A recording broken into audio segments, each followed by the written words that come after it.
Assalamualaikum warahmatullahi wabarakatuh.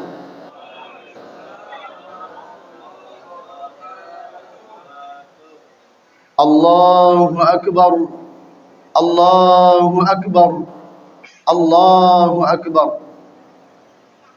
Allahu akbar. Allahu akbar.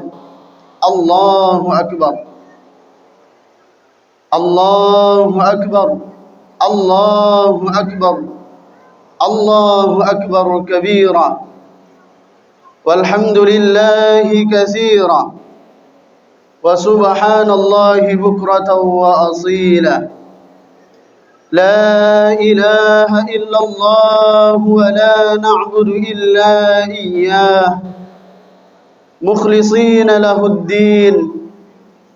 ولو كره الكافرون ولو كره المشركون ولو كره المنافقون لا إله إلا الله وحده صدق وعده ونصر عبده وأعز جنده وهزم الأحزاب وحده لا إله إلا الله والله أكبر الله أكبر ولله الحمد. الحمد لله الحمد لله الذي بنعمته تتم الصالحات، والصلاة والسلام على سيد السادات وعلى آله وأصحابه أهل الفضائل والكرامات. أشهد أن لا إله إلا الله وحده لا شريك له، وأشهد أن سيدنا ونبينا محمد عبده ورسوله الذي لا نبي ولا رسول بعده. اللهم فصل وسلم وبارك على سيدنا محمد وعلى آله وأصحابه ومن دعا بدعوته واستنى بسنته إلى يوم لقاء ربه وبعد. فيا عباد الله، أوصيكم وإياي بتقوى الله وطاعته فقد فاز المتقون. فقد قال الله تعالى في كتابه الكريم: أعوذ بالله من الشيطان الرجيم. يا أيها الذين آمنوا اتقوا الله حق تقاته ولا تموتن إلا وأنتم مسلمون. وقال رسول الله صلى الله عليه وسلم: من وجد ساعة فلم يضحي فلا يقربن مصلانا. صدق الله العظيم وصدق رسوله الكريم، ونحن على ذلك من الشاهدين والشاكرين، walhamdulillahi rabbil alamin. Hadirin jamaah salat Idul Adha rahimakumullah. Tak henti-hentinya bersyukur kita kepada Allah Subhanahu wa taala atas segala nikmat dan karunia yang Allah berikan kepada kita, sehingga pada pagi hari ini kita bisa melaksanakan salat Id bersama-sama, dilanjut dengan mendengarkan khutbah. Perlu diketahui jamaah sekalian, bahwa khutbah menjadi salah satu rukun yang tak terpisah dari salat Id itu sendiri. Ada yang sekedar melaksanakan salat Id meninggalkan khutbah, seperti salat Jumat yang tidak mendengarkan khutbah, fala jum'atalah, sia-sia salat Jumatnya. Maka begitu juga dengan salat Idul Fitri maupun Idul Adha, yang menjadi salah satu rukun adalah khutbah yang dilaksanakan setelah salat. Bahkan mendengarkan khutbah tidak kalah penting daripada perintah melaksanakan salat Idul Adha. Sampai-sampai suatu ketika Rasul sallallahu alaihi wasallam memanggil para sahabat yang pergi ke masjid melaksanakan salat Id tanpa membawa pasangannya. Dan kemudian ditanya oleh Rasulullah, "Wahai para sahabat, kemana istri kalian? Kenapa tidak diajak ke masjid melaksanakan salat Id?" Kemudian sahabat menjawab, "Ya Rasul, istri kami tidak bisa melaksanakan salat sebab memang sedang berhadas besar." Seketika Rasulullah marah dan mengatakan, tidak hanya sekedar salat Id untuk berangkat ke masjid, tetapi yang lebih penting adalah mendengarkan khutbahnya. Maka ajak istri kalian meskipun berhadas besar ke masjid, bukan untuk melaksanakan salat, tetapi semata mendengarkan khutbah. Hadirin jamaah salat Id rahimakumullah. Salat beriring salam untuk Rasulullah sallallahu alaihi wasallam biqaulina Allahumma salli ala sayyidina Muhammad wa ala ali sayyidina Muhammad. Pada pagi hari yang mulia ini, suka dan duka bercampur menjadi satu. Suka karena kita bersilaturahim bersama-sama, bisa berkumpul bersama-sama setelah beberapa tahun silam sulit kita melaksanakan salat Idul Fitri, Idul Adha. Sulit kita berkumpul bersama-sama. Namun alhamdulillah pada tahun ini tidak ada halangan, tidak ada rintangan untuk kita berkumpul bersama-sama melaksanakan salat Idul Adha. Tetapi duka juga tidak bisa kita pungkiri. Duka diantaranya adalah biasanya selepas salat hari raya Idul Adha, ada tangan orang tua yang bisa kita cium, ada tangan ayah yang bisa kita cium, ada tangan ibu yang bisa kita cium, ada tangan suami yang bisa kita cium, ada badan istri yang bisa kita peluk. Tetapi dalam keadaan sekarang, ada yang orang tuanya sudah dipanggil oleh Allah Subhanahu wa taala. Ada yang ibunya sudah lebih dulu dipanggil oleh Allah Subhanahu wa taala. Maka sepulangnya dari sini tak ada lagi tangan yang bisa dicium, tak ada lagi badan yang bisa kita peluk, tak ada lagi maaf yang bisa kita mintai, melainkan hanya berziarah ke makamnya untuk berdoa kepada Allah Subhanahu wa taala. Hadirin jamaah salat Idul Adha rahimakumullah. Maka mudah-mudahan bagi kita yang masih lengkap keluarganya, yang masih ada orang tua, ayah dan ibunya, maka jangan sampai kita meminta maaf kepada orang lain sebelum kita meminta maaf kepada beliau berdua. Jangan sampai kita sibuk menjalin silaturahim dengan yang lain sementara kita memutus silaturahim dengan beliau berdua. Apalagi kita hidup yang rata-rata di perantauan, maka jangan sampai yang kita sambang, yang kita tanyai kabarnya, yang kita kirimkan uangnya, jangan sampai orang lain sebelum kita menanyai kabar kedua orang tua kita. Hadirin jamaah salat Idul Adha rahimakumullah.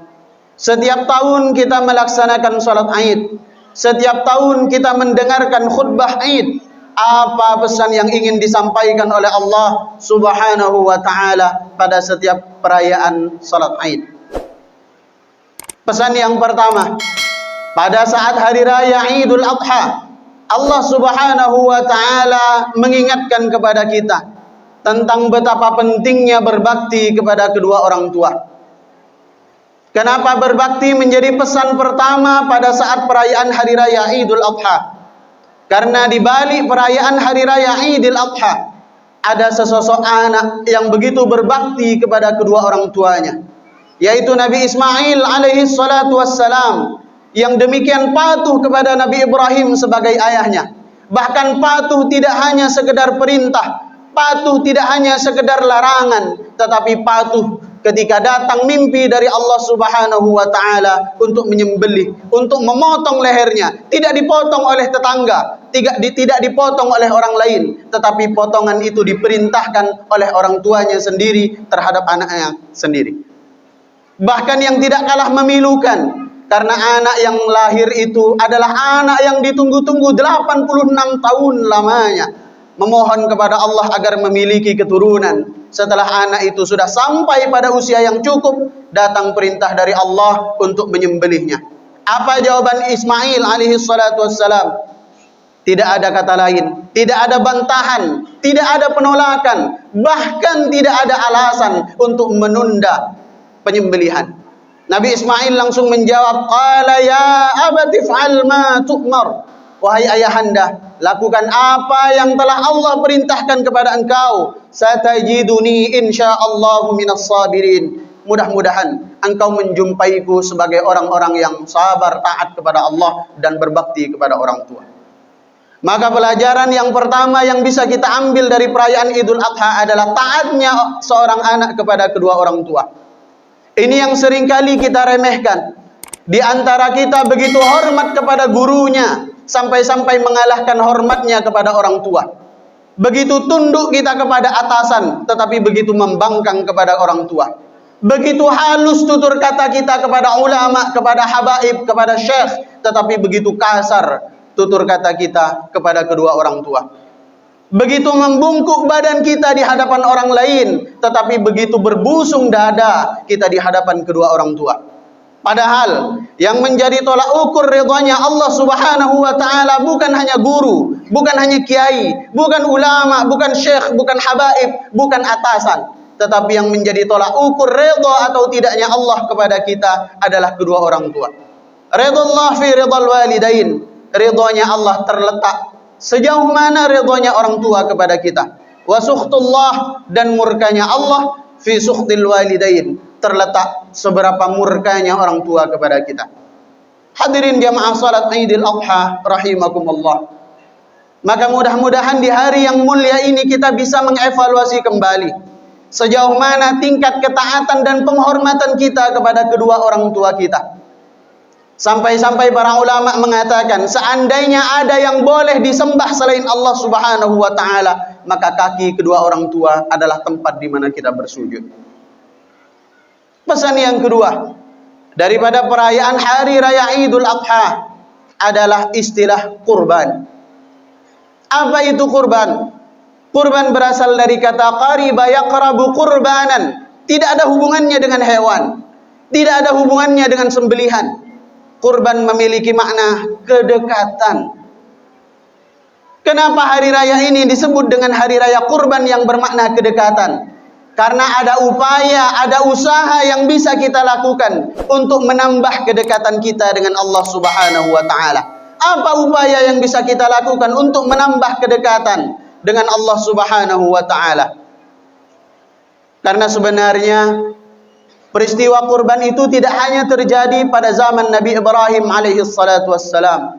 Bahkan jauh sebelum itu, kurban merupakan salah satu ibadah yang pensyariatannya paling tua dalam sejarah perkembangan manusia. Dijelaskan di dalam Al-Quran, pertama kali kurban itu terjadi bukan pada masa Nabi Ibrahim, tetapi pada masa Nabiullah Adam alaihi salatu wassalam. Lebih tepatnya adalah kurban yang dilaksanakan oleh kedua anak Nabi Adam alaihi salatu wassalam, Qabil dan Habil. Apa yang dilakukan oleh keduanya? Dijelaskan di dalam Al-Quran, idh qarraba qurbanan. Ingatlah ketika keduanya melaksanakan ibadah kurban. Fatuqubbila min ahadihima. Namun nyatanya Allah hanya menerima kurban dari salah seorang di antaranya. Walam yutaqabbal minal akhar. Dan Allah tidak menerima ibadah kurban dari sebagian yang lainnya. Ibadah kurban Qabil tidak diterima oleh Allah, tapi ibadah kurban Habil diterima oleh Allah. Karena ternyata ibadah kurban Qabil adalah ibadah kurban yang berasal dari tanaman yang sudah lama dia panen. Sementara Habil berkurban dengan seekor domba. Bukan soal tanamannya, bukan soal nilai dombanya, tetapi soal seberapa mempersembahkan apa yang paling dicintai kepada Allah Subhanahu wa taala. Usut punya usut, Allah tidak menerima kurban Qabil karena Qabil memilih tanaman-tanaman yang paling buruk untuk dikurbankan kepada Allah Subhanahu wa taala. Tanaman yang sudah busuk, tanaman yang sudah rusak yang dipersembahkan kepada Allah Subhanahu wa taala, sehingga itu tidak diterima oleh Allah Subhanahu wa taala. Berbeda dengan Habil. Habil berkurban dengan seekor domba. Meskipun tidak gemuk, meskipun tidak mahal, tapi itu menjadi domba yang paling baik yang dimiliki oleh Habil. Dari sini bisa kita ambil pelajaran besar bahwa mustahil terjalin kedekatan kita dengan Allah Subhanahu wa taala sebelum kita mempersembahkan apa yang paling baik yang bisa kita persembahkan kepada Allah Subhanahu wa taala. Begitu juga yang dilakukan oleh Nabi Ibrahim alaihi salatu wassalam. Allah tak menyuruh beliau untuk menyembelih istrinya. Allah tidak menyuruh beliau untuk menyembelih orang lain. Tetapi Allah menyuruh beliau menyembelih seorang anak yang sudah ditunggu 86 tahun lamanya. Untuk menguji seberapa cintanya Nabi Ibrahim kepada Allah. lebih cinta kepada anak, atau Allah menjadi yang paling dicintai dari apapun. Dan Nabi Ibrahim membuktikan itu, bahwa Allah jauh lebih ditaati daripada siapapun. Allah menjadi jauh lebih dicintai dibanding siapapun. Hadirin jamaah salat Jumat, hadirin jamaah salat Id rahimakumullah. Namun kendala di zaman sekarang, hewan kurban yang semakin langka, kambing yang banyak mati, sapi yang banyak terjangkit penyakit, sehingga harganya meroket, sehingga yang awalnya mau berkurban jadi enggan berkurban. Yang awalnya sudah menabung untuk berkurban, tak cukup juga uangnya untuk berkurban. Maka bagaimana cara mengganti ibadah kurban di hari yang mulia ini, di tengah terbatasnya hewan kurban dan melonjaknya harga daging kurban? Maka kemudian ulama memberikan jalan keluar. Jalan keluar diantaranya adalah bersedekah terhadap apa yang telah kita siapkan untuk kurban. Meskipun pahalanya tidak akan sampai dengan pahala kurban, pahalanya tidak akan menyamai pahala kurban, tetapi setidaknya bersedekah di hari raya kurban itu sebagai salah satu pengganti tidak bisanya kita melaksanakan ibadah kurban. Kenapa sedekah? Karena sedekah adalah ibadah yang paling utama yang bisa kita lakukan pada hari raya. Tidak hanya Idul Fitri, tetapi juga Idul Adha. Sebagaimana yang telah dicontohkan oleh Rasul sallallahu alaihi wasallam. Suatu ketika beliau keluar rumah untuk melaksanakan salat Id. Ketika keluar rumah, beliau nampak sekelompok anak kecil di lapangan yang sedang berlari-lari senang, riang, karena pakaian barunya, karena makanan yang lezat di rumah, karena uang yang diberikan oleh orang tuanya. Tapi di tengah anak yang sedang berkumpul riang tersebut, ada seorang anak yang menangis. Saat yang lain tertawa, dia sendiri menangis. Saat yang lain kenyang, dia sendiri yang kelaparan. Saat yang lain berpakaian, dia sendiri yang telanjang. Kemudian anak kecil ini dipanggil oleh Rasul sallallahu alaihi wasallam. Anak kecil, kemari. Apa yang membuat kamu bisa demikian? Yang lain kenyang, kamu bisa lapar. Yang lain berpakaian, kamu telanjang. Yang lain bersukacita, kamu berduka. Ada apa? Kemudian anak kecil ini menjawab, sedangkan dia tidak mengetahui bahwa yang diajaknya berbicara adalah Rasul sallallahu alaihi wasallam.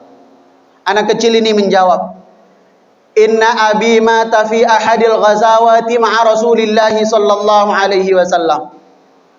Sesungguhnya ayah saya telah lama wafat pada saat satu peperangan bersama Nabi sallallahu alaihi wasallam. Wa ummi tazawwajat bi ghairi abi. Setelah ayah saya meninggal, kemudian ibu saya menikah dengan laki-laki lain. Fa akhadha dari, dia mengambil rumahku. Wa akala mali, dan dia memakan hartaku. Sehingga seperti inilah keadaanku, Pak. Kemudian Rasul sallallahu alaihi wasallam langsung mengajak anak kecil itu masuk ke dalam rumah.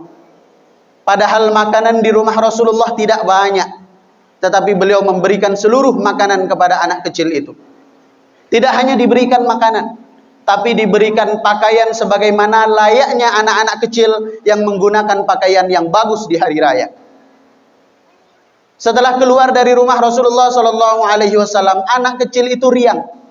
Anak kecil itu kembali tersenyum. Karena awalnya lapar menjadi kenyang. Awalnya telanjang menjadi berpakaian. Tapi tidak cukup sampai di situ. Sebelum anak kecil itu bergabung bersama kelompoknya untuk bersukacita bersama-sama, Rasulullah mengatakan kepada anak kecil itu, "Ama tardha an akuna laka aban?" Apakah kamu mau menjadikan saya sebagai ayah kamu? Wa Aisyatu umman, dan Aisyah sebagai ibu kamu. Wa Fatimatu ukhtan, dan Fatimah sebagai saudara perempuan kamu.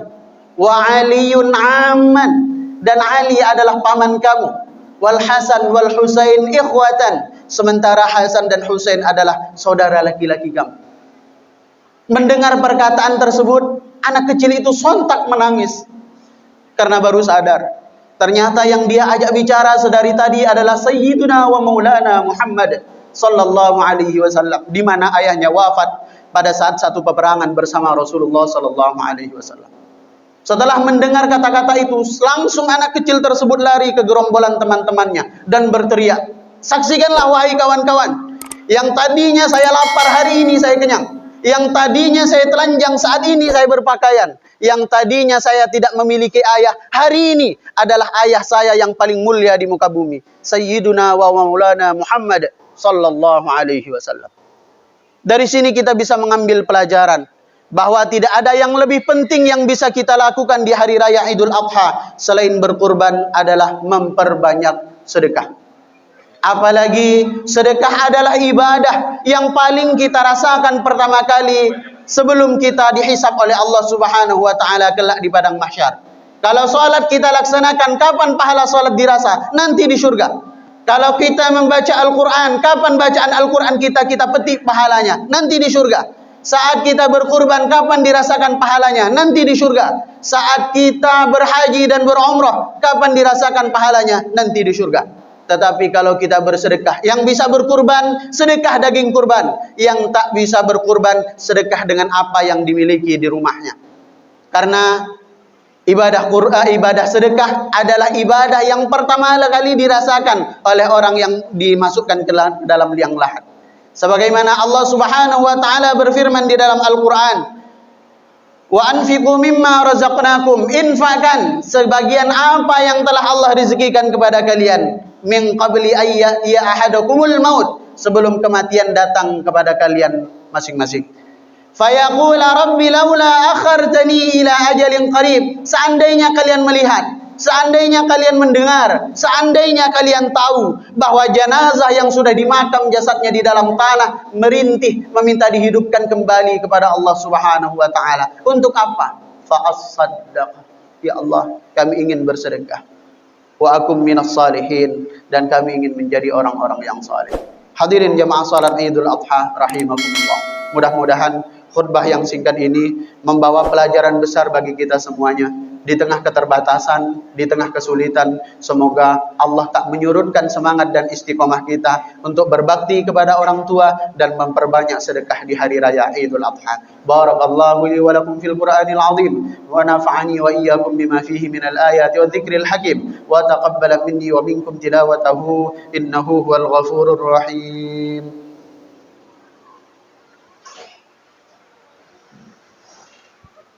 اللهم صل على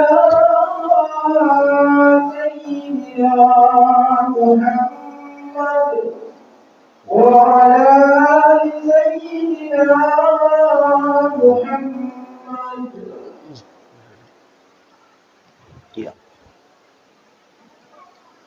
إن الحمد لله نحمده ونستعينه ونستغفره ونعوذ بالله من شرور أنفسنا وسيئات أعمالنا. من يهده الله فلا مضل له ومن يضلل فلن تجد له وليا مرشدا. أشهد أن لا إله إلا الله وحده لا شريك له وأشهد أن سيدنا ونبينا محمد عبده ورسوله الذي لا نبي ولا رسول بعده. اللهم فصل وسلم وبارك على سيدنا محمد وعلى آله وأصحابه ومن دعا بدعوته واستنى بسنته إلى يوم لقاء ربه وبعد. فيا عباد الله، أوصيكم وإياي بتقوى الله وطاعته فقد فاز المتقون. فقد قال الله تعالى في كتابه الكريم: أعوذ بالله من الشيطان الرجيم، إنا أعطيناك الكوثر فصل لربك وانحر إن شانئك هو الأبتر. وقال رسول الله صلى الله عليه وسلم: اتق الله حيثما كنت وأتبع السيئة الحسنة تمحها وخالق الناس بخلق حسن. صدق الله العظيم وصدق رسوله الكريم ونحن على ذلك من الشاهدين والشاكرين والحمد لله رب العالمين. اللهم اغفر للمؤمنين والمؤمنات والمسلمين والمسلمات الأحياء منهم والأموات إنك سميع قريب مجيب الدعوات يا قاضي الحاجات. اللهم أعز الإسلام والمسلمين، اللهم أعز الإسلام والمسلمين، اللهم أعز الإسلام والمسلمين ودمر أعداءك أعداء الدين. اللهم دفع عنا البلاء والوباء والفحشاء والربا والزنا والزلازل والمحن ما ظهر منها وما بطن. عن بلدنا هذا خاصة وعن سائر البلدان المسلمين عامة يا رب العالمين. اللهم اختم لنا بحسن الخاتمة ولا تختم علينا بسوء الخاتمة. وصلى الله على سيدنا محمد والحمد لله رب العالمين. عباد الله، إن الله يأمركم بالعدل والإحسان وإيتاء ذي القربى وينهى عن الفحشاء والمنكر والبغي يعظكم لعلكم تذكرون. فاذكروا الله العظيم يذكركم واشكروه على نعمه يزدكم واسألوه من فضله يعطكم ولذكر الله أعز وأجل وأكبر. السلام عليكم ورحمة الله وبركاته.